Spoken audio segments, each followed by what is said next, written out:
This was totally a studio project. And it's like every product that is in our studio. We're an architecture and industrial design firm, so we're pretty broad in what we do, but the way we approach design is that we are all just designers. So whether we have an architecture background, industrial design background, interior design, artists, it's just design and problem solving. So this is me giving the presentation for everybody that's at KEM Studio. Let's get out of this one. Switch it. So when I give presentations, can everybody hear me all right, by the way? Yeah. And for you guys in the back row, there's 3 here, there's 3 there if you want to sit front row. It's going to be exciting. Don't be shy.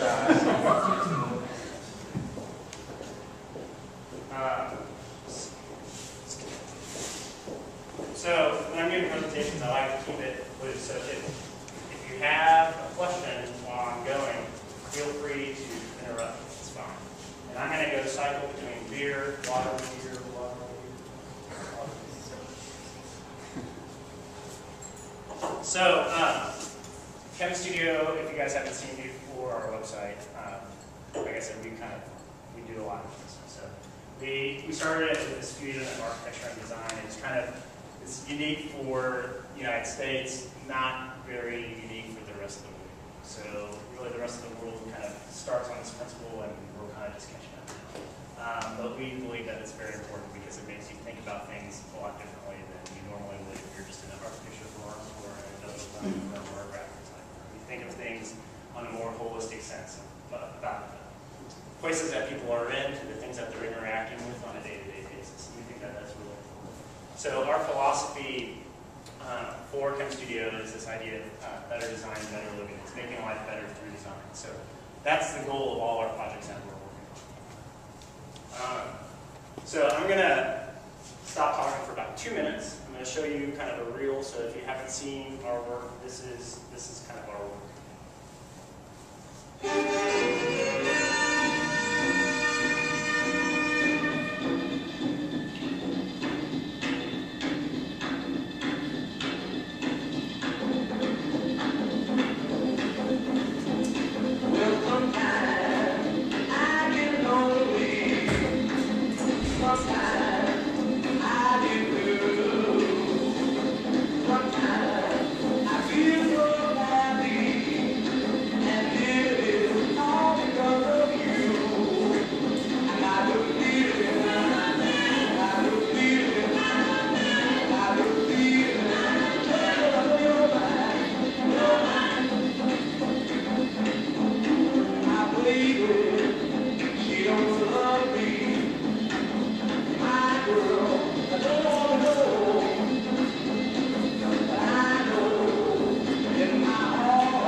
Days in our studio are always pretty interesting. In the course of the day, we're working on something handheld, something that we're occupying.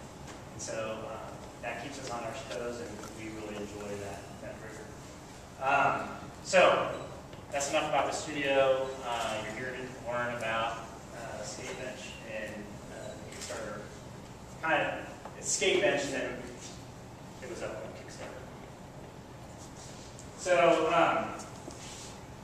the funny thing about this, I don't put 15 it took us 15 minutes to design this. Like, ooh, we're awesome. It only took us 15 minutes to design this thing. We're so freaking cool. It's not that at all. You'll see why later. So this 15-minute kind of charrette was during one of our other furniture projects that we're doing for a contract furniture manufacturer. And we got sidetracked and we started talking about a lot of the KEM stuff and wanted to just design something really quick from a wire-based standpoint, but do it in a modern way. And so all the wire stuff is, generally just bent with great stuff. But CNC technology was becoming a little bit more prevalent, and we decided to use technology to our advantage. So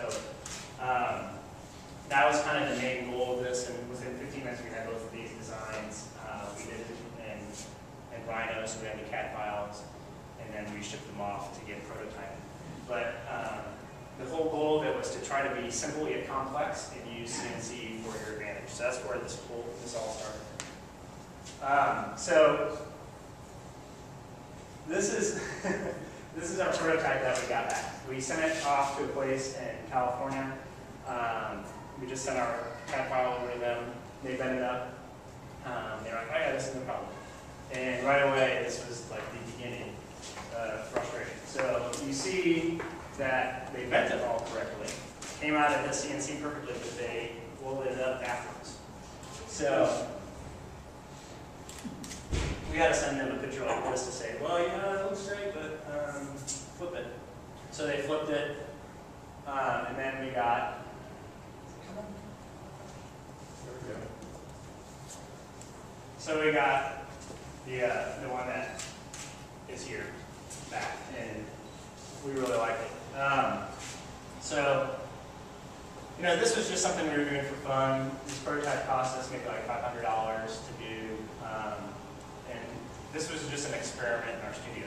And in our studio, we do a lot of experiments like this. It's just part of our culture.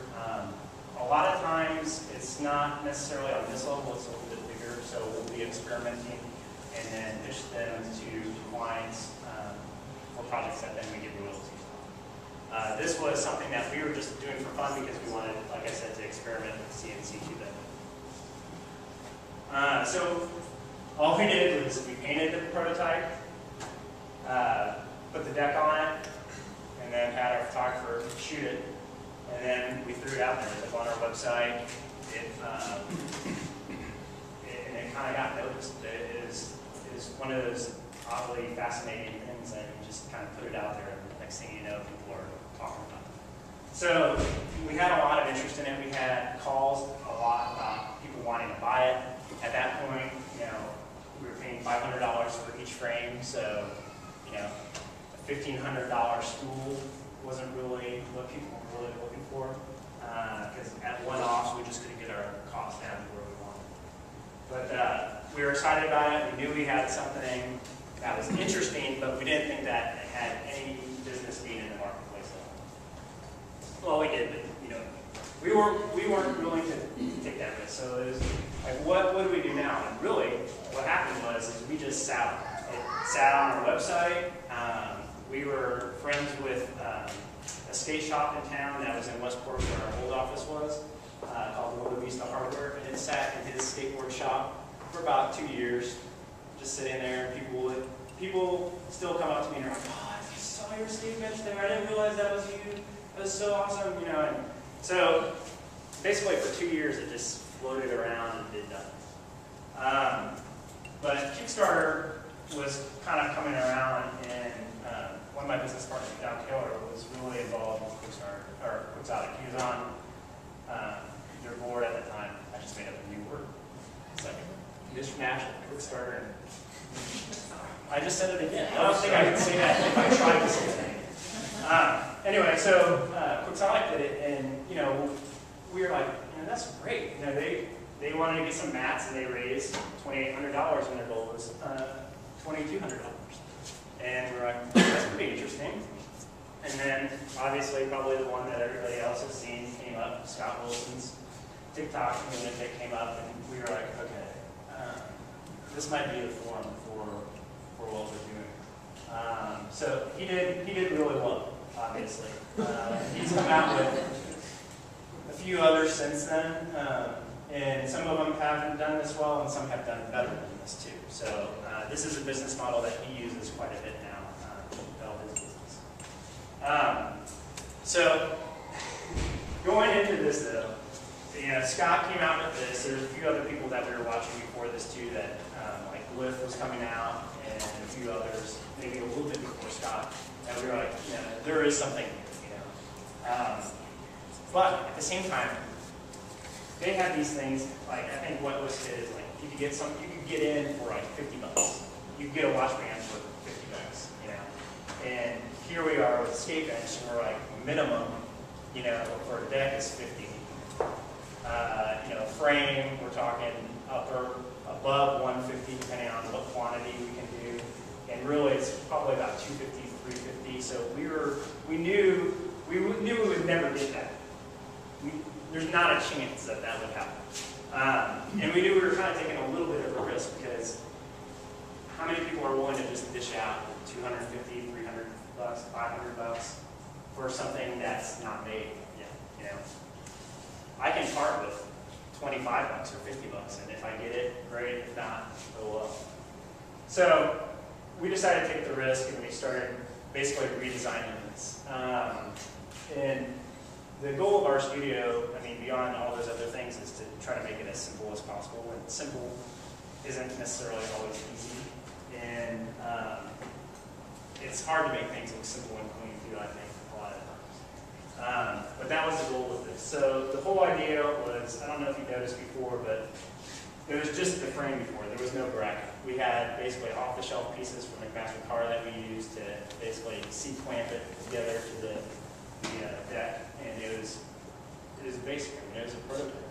There wasn't much to it. So we wanted to basically embed the bracket into the frame, and then just pulled it together with screws. So we're using the same hole patterns as the deck already exists, so that you can use it on both sides. You can have the graphic side up, or you can have the deck side up. So flips either way, but that's all we wanted to do, is create this simple frame. So we started talking to, this is Randy here.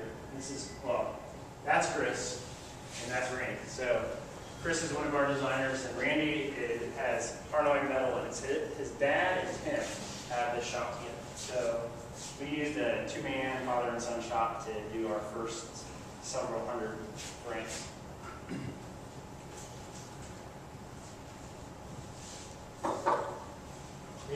You can see how easy it goes together. It's just basically 2 screws. And then you can put our deck on it, or you can put your own thrash deck on it. Part of this whole process too, we know Brady really well at Hammer Press, and we collaborated with him on the graphics of the boards. So that was one of those things that we were interested in. It's also part of just how we like to work, is we love the collaboration between outside people and us. So this was what came out of that. And also keeping in line with that, kind of pushing the boundaries and learning about CNC bending, tube bending, rewinding play with the laser etcher. And so during this whole time, we were experimenting with the laser. And so this is the top of the deck, and that's laser engraved into the top of the deck.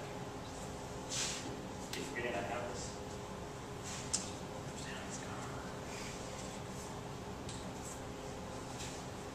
And then this was a pattern that we started playing with. So I think it's pretty cool that the lasers for engraving aren't really that big, so we could only fit in a third of the board.